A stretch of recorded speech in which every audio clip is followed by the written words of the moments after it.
Hello and welcome to the StudyTravel TV studio. I'm Nicola Hancox. And I'm Jenny Fennelly, bringing you the latest StudyTravel news stories. The headlines this week: diplomatic feud sees Saudi Arabia recall students from Canada. Australian sector growth continues. And Navitas full-year 2017 financial results. So first up, a diplomatic spat between Saudi Arabia and Canada, which is impacting the education sector. Yes, that's right. Amid escalating tensions and a dispute over human rights, Saudi Arabia has ordered government scholarship students in Canada to return home, stating that they will be reallocated to other international destinations to complete their studies. The Saudi Education Ministry has tweeted that it is preparing plans to facilitate the transfer of what CNN claimed could be as many as 16,000 state-funded students and dependents.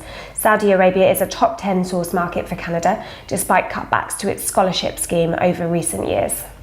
Saudi Arabia has expelled Canada's ambassador, has stopped flights to Toronto by the state airline, and has called for a halt to all new business and investment transactions.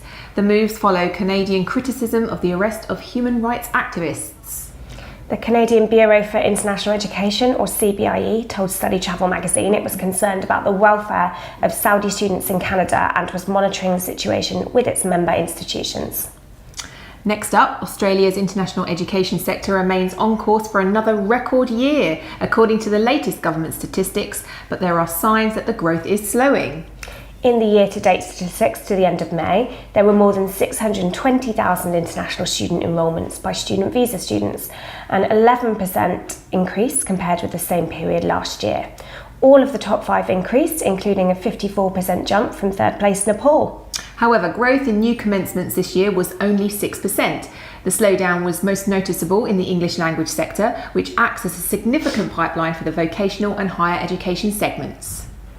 And Australia headquartered global education company Navitas has released its financial year 2018 results, which show an increase in revenue and profits for the University Partnerships division on the back of 6% international student growth, mostly driven by Australia and Canada.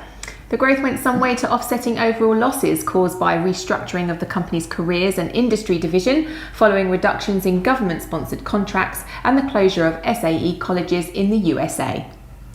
And now for a roundup of some of the other stories this week.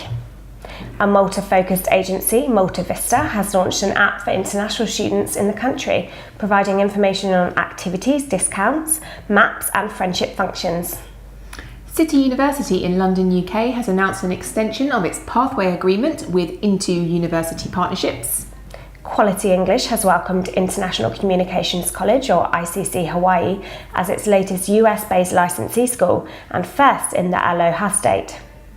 Back to Oz again, and New Horizons Australia Institute of Technology has announced a pathway packaging partnership with the International House, or IH, English language schools in Australia. The state-run China Daily news outlet has published a Ministry of Education statement advising that international students at universities in the country will be able to work part-time during their studies, a move designed to make China more competitive as a destination.